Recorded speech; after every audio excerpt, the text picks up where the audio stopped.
Hello, my name's Lee. Welcome to the Daily Brief for May 3rd, 2025. Let's jump in.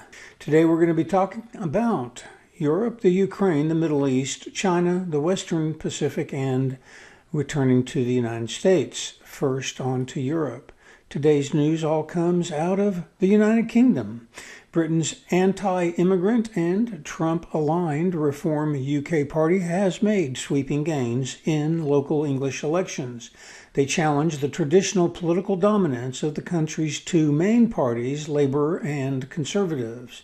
Nigel Farage, the Reform leader, claimed his party had overtaken the Tories as the UK's main opposition after Reform won control of at least 6 county councils, one mayoralty, and then narrowly defeated the governing Labour Party in a parliamentary by-election in what has been considered a safe seat for Labour. With votes still being counted on Friday from the May 1st elections, the combined vote for Labour and Conservatives appears to have fallen well below 50%, the first time that's happened in modern political history. Now moving on to Ukraine. On the heels of the recently signed U.S.-Ukraine Minerals Agreement, the United States State Department approved a $310 million package for F-16 training and support for Ukraine, enhancing its air defense capabilities. President Zelensky said that Ukraine needs to accelerate the creation of Ukrainian ballistic systems as much as possible, according to his evening address to the nation on May 2nd. Zelensky made the statement following his meeting with the commander-in-chief, where he was briefed on military supplies, staffing, and Ukraine's missile program, including domestic development and production capabilities. He quotes, "Our long-range capabilities are a clear and effective guarantee of Ukraine's security," end quote.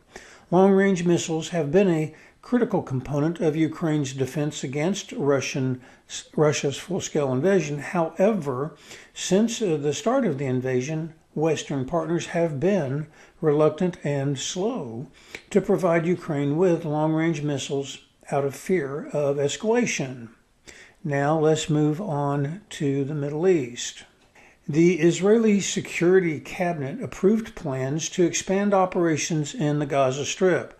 Concurrently, Israel conducted airstrikes targeting areas near Damascus, Hama, and Dara in Syria amidst rising tensions with the Druze community.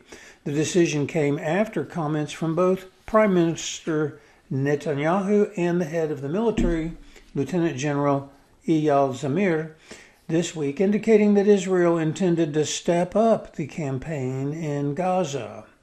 Recently, Houthi military forces in Yemen claimed responsibility for firing missiles towards Israel, with Israeli defenses intercepting the missile attack. This marks the third such incident in the last 24 hours, indicating a potential escalation in the region. The Israeli military said sirens were activated in a number of areas in Israel after the missiles were launched. No casualties or serious damages have been reported from the missile salvo.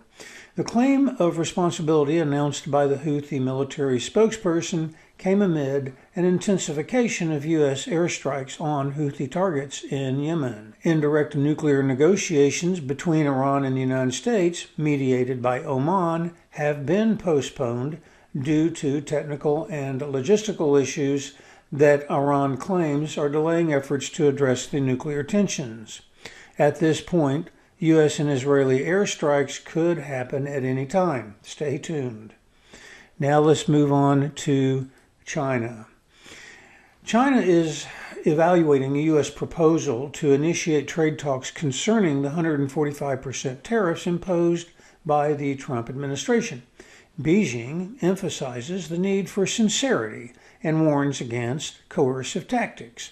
Both Washington and Beijing claim the other is reaching out, but as of yet, no official reports on the status of such talks, if they are actually occurring, has been made.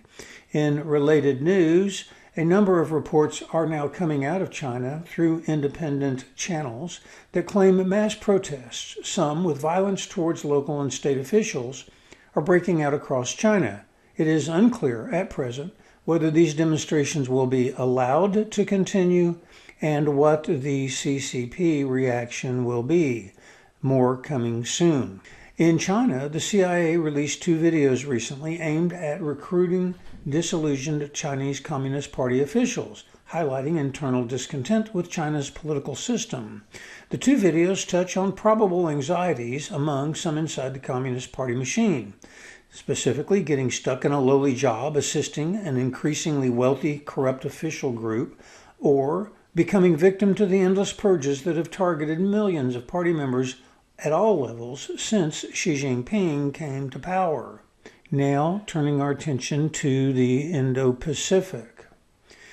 Australia, India, Japan, South Korea, and the United States recently completed Sea Dragon 2025, an anti-submarine warfare exercise demonstrating a unified commitment to regional security. The exercise brought together participants from the Royal Australian Air Force, the Indian Navy, the Japanese Maritime Self-Defense Force, the Republic of Korea Navy, and the United States Navy. Now, let's return to the United States. President Donald Trump on Thursday signed an executive order aiming to slash public subsidies to PBS and NPR as he alleged bias in the broadcasters' reporting. The executive order instructs the Corporation for Public Broadcasting and other federal agencies to cease federal funding for NPR and PBS, and further requires that they work to root out indirect sources of public funding for these news organizations. The White House, in a social media posting announcing the executive order signing, said the outlets receive millions from taxpayers to spread radical woke propaganda disguised as news.